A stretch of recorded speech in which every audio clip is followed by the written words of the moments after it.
તો મિત્રો આપણે જયપુર પહોંચ્યા છીએ. અમે બધા ખાવા જાવ હોટલમાં તમે દેખાડશું. અમે બધા થાકી ગયા છીએ ફરવા જતા એટલે આખી રાત આપણે જયપુરમાં કાઢવાની છે એટલે તમે દેખાડશું. ઉમેશભાઈ થાકી ગયા એટલે અમે આને પ્યાસની ટપકું કહ્યું છીએ. તમે જોઈ શકો અમારું ટપકું છે. તમે અમારા બ્લોગમાં બની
મિત્રો આપણે જોધપુર સ્ટેશન બેઠા છીએ. ટ્રેન છે સવારે 6 વાગ્યાની એટલે આપણે આખી રાત અહીંયા કાઢવાની છે. હવે તો આપણે આખી રાત ઉતાર છીએ અને દેખાડશું ટ્રેનો કેટલી આવે છે જાય છે ને આપણે જેવી ટ્રેન આવી.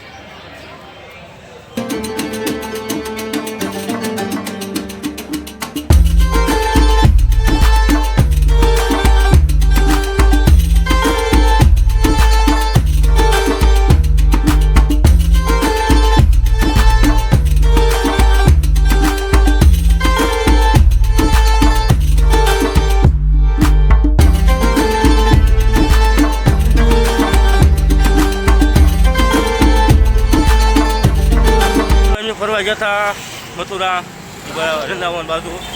હવે રિટર્ન આવી ગયા છે. હવે અત્યારે અમદાવાદમાં આવી રહી છે. રિક્ષાવાળા ભાડું વધારે કીધું એમ ન બેઠા એમ નીકળી ગયા. હા ભાઈ બહુ થાકી ગયા છે.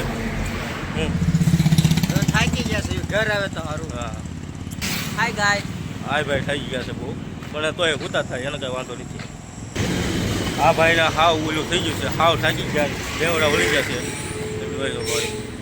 એવા હાલવાને કોમાં નથી. હવે હું નથી હાલવા કોમાં અત્યારે આપણે હાવ થઈ ગયા છે. તો મિત્રો અમારા વિજયભાઈ આજની ગાંધીભાઈ વાહે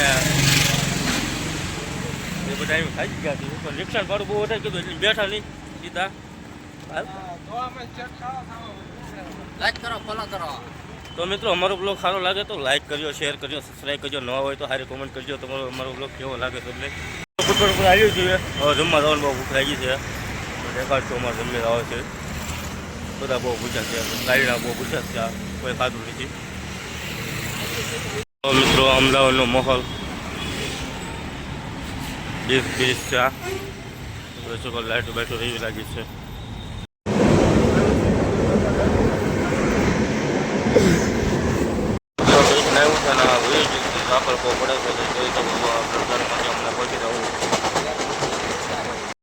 તો મિત્રો અમે ઘરે પહોંચી ગયા છીએ અત્યારે. તો અમે અમદાવાદ રખડતા હતા જોઈએ અમે. હવે અમે મારા ઘરે પહોંચી ગયા છીએ. તો હું બેઠો છું મારા ધાબામાંથી. એટલે પછી આપણે રાતે બહુ વિડીયો ન ઉતાર્યો કેમ કે થાકી એટલે હોઈ જતા. એટલે આપણે ઘરે ઉતારી નાખ્યું. કીધું તમને કહી દઈએ અમે ઘરે પહોંચી ગયા છીએ.